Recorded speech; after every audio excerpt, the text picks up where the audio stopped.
You have to get up really early in the morning for this view. And not just because it's sunrise.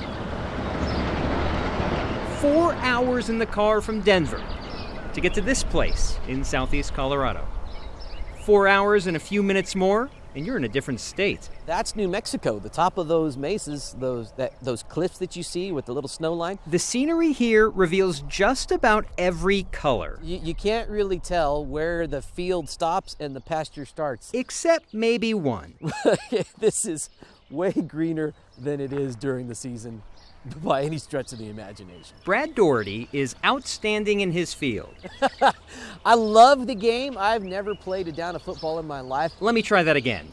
Brad Doherty is out, standing in his field. Right now, we are standing on the Branson Bearcat football pasture field. Yeah, high school kids play tackle football on this. Yeah, it's a field in the natural sense of the word. But Brad loves this rundown field, and not just because he's athletic director at the Branson School. Step inside, and you'll see why it's so important to him. The town of Branson has 49 residents. He's one of them. I didn't even know Branson, Colorado existed until I met my husband, Brad. His wife, Jody, Mrs. Doherty, the science teacher. Ooh, a nice cold one. All right. She makes two. That's hardly where the family reunion ends. John Doherty, and he's in the class of 1944, and his sweetheart, my grandma, was Joanne Horner.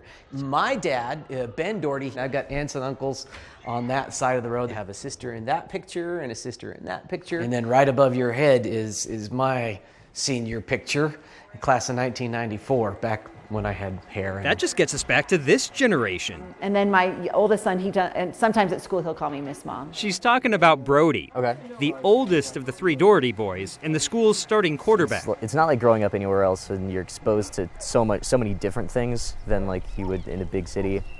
You know how big cities have lush green football fields? Not here. But when you do go other places that have grass, your cleats get a little bit of a shoe shine. The six-man football team that calls this field home is a mashup between the Branson School and Kim School 40 miles away. Every other team we play has a pretty decent, nice grass field. That's because every other team they play has more water. Everybody is either sitting on top of an aquifer, which we're not, or they're next to a river in the Arkansas Valley, which we're not. So Branson gets its water from 5 springs, about 14,000 gallons a day. to water a new sod field, ideal circumstances, you'd use about 30,000 gallons of water a day. So obviously we can't water double of what we don't have. That leaves the football team with this. Patchy, brown grass, dirt spots. Isaac Provost is a senior wide receiver who takes pride in his home field advantage. Hearing other people talk about it is definitely my favorite part of this field. They say, oh, this field is crap. How do you guys play on this? He would know, besides dodging defenders, he has to avoid something unique to this field. I'd say within a 20-foot radius of me, there's probably a dozen to 2 dozen active gopher holes. They taunt me. It's a battle. It turns out Brad's problem was bigger than any gopher hole. So one of the coaches spoke up and said they were concerned about the field conditions here in Branson, and they were no longer going to play. They refused to come and play unless we made significant improvements to the field. No, I wouldn't say I'm a bad guy in the slightest. No, I don't think so. If the grass is always greener, well then Coach Tragan Marquez Okay, need one football. lives on the other side. Down. Sit, hut. Coach Marquez and his Grenada High School football team Form tackling, helmets up. played an away game at Branson in 2020. It's kind of like kids just playing in the back of a junkyard. Coach told his athletic director, well, he pretty much said, WTF, what's this field? I took the picture of it on my phone and I sent it to him. I said, this is what we're playing on. We need to write this up. It sounded a little like this. It says, upon his arrival at the field, he found stone pieces of cement on the playing surface. He wasn't the only one complaining to the Colorado High School Activities Association.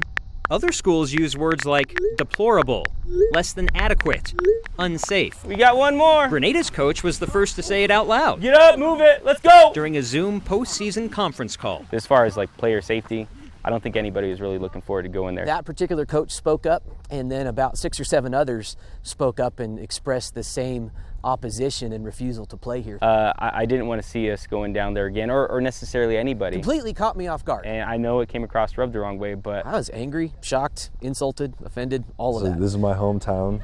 I love the people here. I love the community feel. It would definitely suck a little bit to not play here. Their options? Play all their games on someone else's field or find money for new turf. So we went to YouTube. Football isn't just important to us seniors. It means everything to our community. It's hard to ask for money for sports, you know, when there are so many bigger things happening in our country and in our culture right now. Turns out it wasn't hard at all. 4,000 people from across the country have donated to make this happen. Almost $500,000 in 3 months is pretty awesome stuff. Consider the money first down. Second down, get the field built in time for the 2021 season. This side of the field, it was... Kent Hartman It wasn't even square. found the original field off kilter It's off 2 inches. once he found the field at all. In fact, I asked Brad on the phone, I said, Branson, Missouri? He said, no, Branson, Colorado. And I said, where's that? As Kent got a geography lesson, he returned the favor with some basic geometry. We came in and we squared everything up on Pythagorean theorem, so the kids out there that think they're never going to use that in math class, they do. Help even came from people who know where to find Branson. They weren't going to let them play any more games here, so we decided, well, you know, we'll help out what we can. Andy Castillo put his money where his work is. And we volunteered. Our grandsons play out here. We volunteered to build all these parts, the goalposts, the scoreboard, announcer stand. Okay, here we go. Start it. All just in time for the home opener. Are you all from Deer Trail? You wouldn't think a 6-man high school football game in far southeast Colorado on a 90-degree day would generate much traffic. There might be one spot, or you can park here. Then again, Let's go, fellas. Let's go get them. who thought the school could raise $500,000 and build the field of their dreams without missing one home game? On a day too hot to be watering a lawn, Branson didn't need to. Good job, Chris! Without dirt to kick around, Branson Kim had to find something else. They're playing good. Call it payback for all Andy's work. They're dedicating it right, aren't they? There it is. He's gone. He's gone. He's gone. 6-man football often ends with basketball-like scores. But this was just the first half. Math up there on the board says Branson is winning and is going to win today. Remember Mr. Pythagorean theorem? Stick to your math class because you're going to use it someday.